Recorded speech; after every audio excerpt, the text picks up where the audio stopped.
Pour cette première vidéo juridique Snap, on va parler du film La Momie. À quoi est-ce que ça te fait penser? Moi, ça me fait penser à une problématique juridique en droit des personnes. Alors, on va pas parler du film La Momie directement, surtout que je suis pas allé le voir parce qu'il me botte pas du tout, mais on va juste s'inspirer de celui-ci pour parler de la thématique de la momie reliée au droit. Si tu es étudiant en droit, juriste, tu dois le savoir, chaque humain, chaque personne physique possède des droits patrimoniaux qui sont évaluables en argent, mais aussi des droits extra-patrimoniaux qui eux ne le sont pas. Et c'est cette seconde catégorie de droits qui va nous intéresser. En vertu des droits extra-patrimoniaux, un individu a le droit par exemple au respect de sa vie privée et de son image. Il a aussi droit au respect de son intégrité physique et de sa dignité, un droit qui ne s'applique pas uniquement du vivant de la personne, mais également après sa mort. À ce titre, on peut citer l'article 16-1-1 du Code civil qui énonce que le respect dû au corps humain ne cesse pas avec la mort, tout simplement. L'alinéa 2 de cet article ajoute que les restes des personnes décédées, y compris les cendres de celles dont le corps a donné lieu à crémation, doivent être traités avec respect, dignité et décence. En bref, on ne peut pas faire n'importe quoi d'un cadavre ou de ses restes.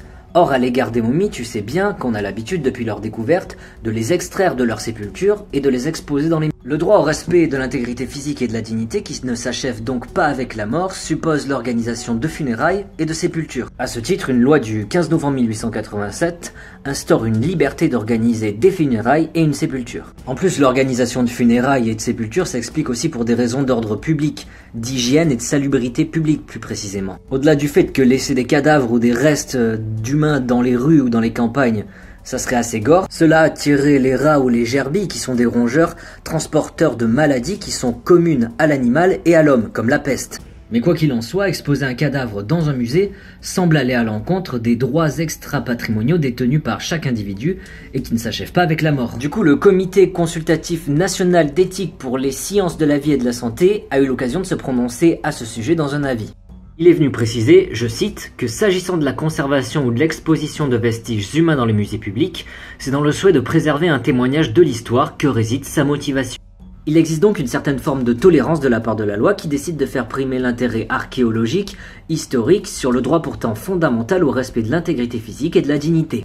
Du coup, on peut se demander si la création d'un statut juridique propre aux cadavres ou aux restes humains présentant un intérêt archéologique, historique ne devrait pas être créé. Car si on admet assez facilement d'un point de vue social d'exposer un cadavre d'une période aussi lointaine que celle de l'Égypte antique, on admet néanmoins beaucoup moins le fait d'exposer le cadavre d'une personne ayant vécu à une époque plus proche de la nôtre. Tel serait l'exemple du cadavre d'un juif qui aurait trouvé la mort dans un camp de concentration pendant la Seconde Guerre mondiale. Mais d'un autre côté, le fait que l'acceptation sociale de l'exposition d'un cadavre puisse être relative, on en vient justement à se demander si la création d'un statut nouveau serait réellement opportune. On peut ainsi à partir de là opposer deux visions, la première celle de la création d'un statut juridique nouveau pour les cadavres et restes humains présentant un intérêt historique ou archéologique, et la deuxième celle de la non-création d'un statut juridique nouveau, et simplement de l'application de la tolérance de la loi comme c'est actuellement le cas. Sincèrement, je pense que c'est une problématique intéressante, une ouverture intéressante qui est à creuser mais plus dans un contexte universitaire que via une vidéo de vulgarisation. Voilà, fin de la réaction juridique sur la momie. Je suis plutôt dans les temps malgré les problèmes de connexion. Si tu veux me donner ton avis sur ce format, c'est avec plaisir. Si tu veux me suggérer des thématiques pour d'autres vidéos de ce format ou d'un autre format, n'hésite pas non plus.